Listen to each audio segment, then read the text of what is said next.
பல குற்றச்செயல்களுடன் தொடர்புடைய சந்தேகத்தின் பேரில் கைது செய்யப்பட்ட ஹிரான் தர்ஷன எனப்படும் களுச்சூட்டி போலீசாரின் துப்பாக்கி பிரயோகத்தில் இன்று காலை உயிரிழந்துள்ளார்.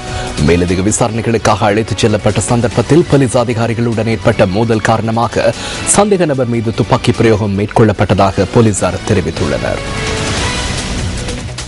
கொழும்பு ரோயல் மாவட்ட வீதியில் இன்று காலை 6:05 அளவில் சந்தேக நபர் மீது துப்பாக்கி பிரயோகம் மேற்கொள்ளப்பட்டுள்ளது. நேற்றிரவு 9 மணி அளவில் கம்பஹா தேவேலப்பொல பகுதியில் வைத்து மிரிகான விசேட குற்றத்தடுப்பு பிரிவினால் சந்தேக நபர் கைது செய்யப்பட்டார். குறித்த சந்தேக நபர் வழங்கிய தகவலுக்கு அமைய கொலை சம்பவத்துடன் தொடர்புடைய மற்றொரு சந்தேக நபரை கைது செய்வதற்காக டொரிங்டன் பகுதிக்கு அழைத்துச் செல்லப்பட்ட சந்தர்ப்பத்தில் இந்த சம்பவம் இடம்பெற்றுள்ளது.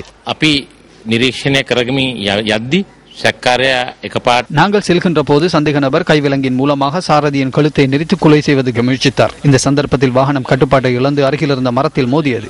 இந்த சந்தர்ப்பத்தில் சந்தேக நபர் எனது கழுத்தை நெரிக்க முற்பட்ட போது எனது பாதுகாப்பை கருத்தில் கொண்டு போலீசார் துப்பாக்கி பிரயோகம் மேற்கொண்டனர். சந்தேக நபர் தேசிய வைத்தியசாலையில் அனுமதிக்கப்பட்ட பின்னர் உயிரிழந்துள்ளதாக போலீசார் தெரிவித்தனர். போலீசார் கொலை செய்வதாகவே கூறிக்கொண்டிருந்தனர். போலீசார் எனது மகனை கொலை செய்துவிட்டனர். உயிரிழந்தவரின் சடலம் கொழும்பு போலீஸ் பிரேத அறையில் வைக்கப்பட்டுள்ளது.